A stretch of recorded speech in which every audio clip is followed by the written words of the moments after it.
দেখুন, এবারে আমাদের গন্তব্য সবুজ দ্বীপ।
আমাদের আজ সবুজ দ্বীপে আমরা এসেছি।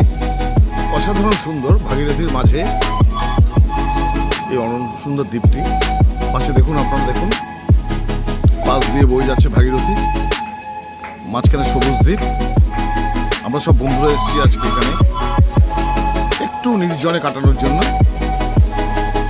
আমময় সবুজে ঢাকা এই দ্বীপ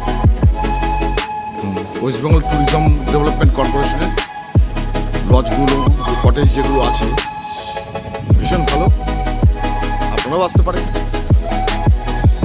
অসম্ভব সুন্দর, একাকিত্বে কাটানোর একটা দারুণ জায়গা, আপনারা আসতে পারেন। সামনে ভাগীরথী বয়ে যাচ্ছে, চারপাশেই ভাগীরথী। এখানকার একটা বৈশিষ্ট্য হচ্ছে নৌকো করে ঘাট থেকে আসতে হবে। সেই নৌকো করে আপনারা যখন ঘাটে পৌঁছচ্ছেন, আপনাদের যে নিয়ে আসবে সেই যাত্রাপথ অসাধারণ। একদিকে পানি কৌড়ি, বিভিন্ন পরিযায়ী পাখি আপনাকে ক্রস করে আসতে হচ্ছে। দেখুন, দ্বীপটা টোটালটাই সবুজ ধরে রাখা হয়েছে। কীভাবে সবুজ, টোটাল সবুজ। এবং সন্ধ্যার পরে এই যে বিভিন্ন যে গাছগুলো আছে দ্বীপের, এখানে আপনারা দূরে দেখতে পাচ্ছেন, এই যে গাছটা দেখা যাচ্ছে, যেটা দূরে একটু দূরে দেখা যাচ্ছে, বিভিন্ন পাখি তাদের আশ্রয়স্থল। এটা একটা বিশেষত্ব আছে যে দ্বীপ সাধারণত পাখিদের আশ্রয়স্থল হয়। আজ আমরা এখানে আছি, সন্ধ্যের পর এখানে ঝাঁকে ঝাঁকে বক, ঝাঁকে ঝাঁকে পাখি, পরিযায়ী পাখি, তারা এখানে আশ্রয় নেবে। এই হচ্ছে দ্বীপের বৈশিষ্ট্য।